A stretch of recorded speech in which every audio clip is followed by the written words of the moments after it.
आपली परंपरा आहे. यांच्या पोटात दुखायला लागलं. म्हणाले आले, अरे आले आणि हे भेटले पण नाही, यांना घेतलं पण नाही. अरे पण आम्ही तर पोस्टरवर पण असतो, फील्डवर पण असतो. तुमच्यासारख्या एसी मध्ये चिल्ड होत नाही आम्ही, एसीत बसून. अरे आम्ही सगळीकडे आहोत, फील्डवर आहोत. आणि म्हणाले काय काय म्हणाले, काय पोस्टर लावले, यांना कोण विचारतोय. अरे बाबा, जर आम्ही बाहेर फील्डवर नसतो तर भेटही झाली नसती. ऑनलाईन आणि ऑफलाईन काय बरे मामा,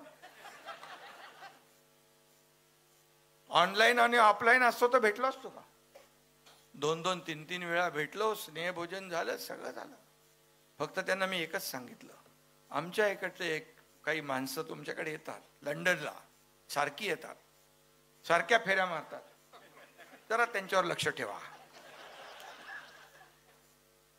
आणि तिकडं जाऊन आले, इकडे म्हणतात माझे हात रिकामे आहेत, माझ्या हातात काही देण्यासारखं नाही. कधी होतं? सगळं तिकडे जाऊन जमा केल्यावर कसं राहणार? माझे हात दोन्ही भरलेले आहेत. या एकनाथ शिंदेचे हात दोन्ही मजबूत आहेत. हे देणारे हात आहेत, घेणारे नाही. हे लेना बँक नाही, देना बँक आहे. आणि म्हणून आपण देत आलोय. हंबरडा काय झाला?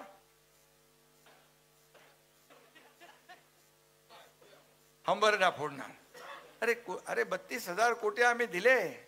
शेतकऱ्यांना विचारा ना, ते हंबरडा फोडणार आहेत का? शेतकरी आज आपला शेतकऱ्यांना जी मदत लागेल ती देणार.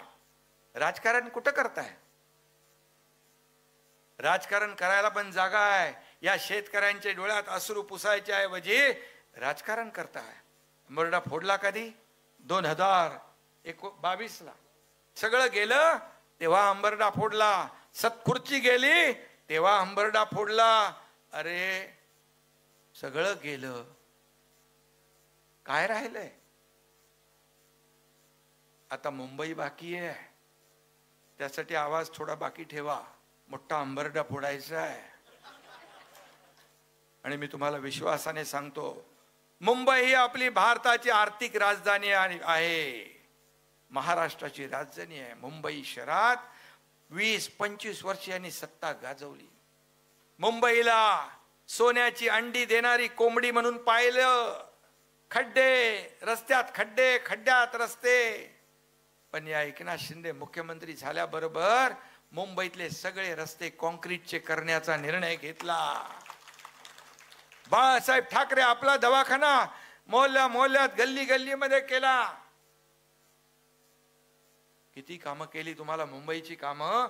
कारण मुंबई ही आपलं एक आर्थिक राजधानी आणि जागतिक दर्जाचं शहर आहे. काल स्वतः प्रधानमंत्री ब्रिटनचे, त्यांनी देखील वाहवा, त्यांच्या लोकांनी वाहवा केली. ते 8-10 वर्षांनी काही अधिकारी आले होते, त्यांचे मंत्री आले होते. ते म्हणाले खूप बदल झालाय मुंबईमध्ये. कोस्टल रोडची आठवण केली त्यांनी, अटल सेतूची आठवण केली, मेट्रोची आठवण केली, सगळीकडे स्पीड ब्रेकर टाकले होते. परंतु तुमच्या एकनाथ शिंदेने सगळे स्पीड ब्रेकर उकडून फेकून दिले आणि कामाला चालना दिली. शेवटी मुंबई ही आर्थिक राजधानी, जगातले लोक तिकडे येतात. तुम्ही का केलं नाही? मुंबईतला मुंबईकर मुंबईच्या बाहेर फेकला गेला तो कुणामुळे? त्या मुंबईच्या बाहेर फेकला गेलेला मुंबईकर पुन्हा मुंबईत आणण्याचं काम हा तुमचा एकनाथ शिंदे आणि महायुती सरकार करणार. मग कोणाच्या मागे लोक उभे राहतील? काम करणाऱ्याच्या मागे उभे राहतील. घरात बसणाऱ्याच्या मागे कोणी उभं राहणार नाही, राहिलंही नाही. हंबरडा फोडला जेव्हा 80 जागा लढून 60 जागा आपल्या जिंकल्या आणि ते 100 जागा लढून 20 जिंकल्या, तेव्हाही हंबरडा फोडला. आणि मग हंबरडा मला आठवण बरी केली तुम्ही हंबरडाची.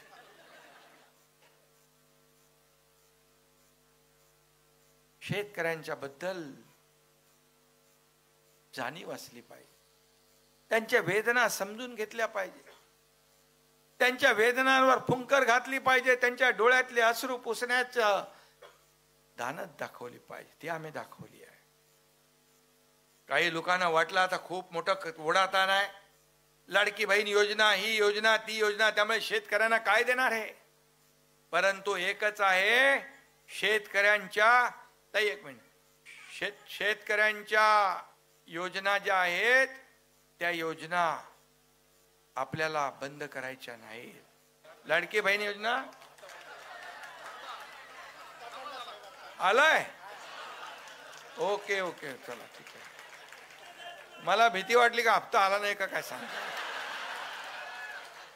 अरे म्हणून आम्ही कमी आपण देणारे आहोत मी सांगितलं ना. आणि म्हणून लाडक्या बहिणींचे हप्ते कसे बंद होतील यासाठी प्रयत्न चालू आहे त्यांचा. परंतु तुमचा लाडका भाऊ जोपर्यंत आहे तोपर्यंत तुमचे हप्ते बंद होणार नाहीत. खात्यामध्ये पडणारे पैसे कधी बंद होणार नाहीत. कारण या महाराष्ट्राने तुमच्या एकनाथ शिंदेला लाडक्या बहिणींचा लाडका भाऊ ही नवीन ओळख निर्माण केली. ही ओळख सगळ्या पदांपेक्षा मला मोठी आहे, सगळ्या पदांपेक्षा. आणि म्हणून मी आपल्याला मनापासून धन्यवाद देत असताना आज या ठिकाणी गटप्रमुख आणि आपले बूथ प्रमुखांचा मेळावा झाला, त्यांचं प्रशिक्षण झालं, ॲपचं लॉन्चिंग झालं. आणि म्हणून हे बूथ प्रमुख, हे गटप्रमुख हे आपल्याला निवडून देत असतात. व्यासपीठावर बसलेले आमदार खासदार असतील पदाधिकारी असतील, ही शक्ती तुमची ही शक्ती समोर बसलेली आहे. हे तुम्हाला निवडून देतात, हे तुम्हाला तुमचं मार्केटिंग करतात. आता नेत्यांच्या निवडणुका झालेल्या आहेत माझ्या सकट, आता कार्यकर्त्यांच्या निवडणुका आहेत. आपण जशी आपली निवडणूक लढली तशा यांच्या निवडणुका आपल्याला लढायच्या आहेत आणि जिंकायच्या आहेत. आणि बूथ प्रमुखाला फक्त तुम्ही निवडणुकीपुरतं आठवण करू नका.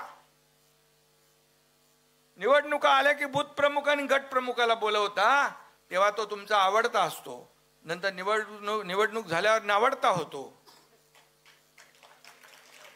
असं इथं नाही ना. लोकशाही मराठी ऐका, पहा, जागरूक रहा.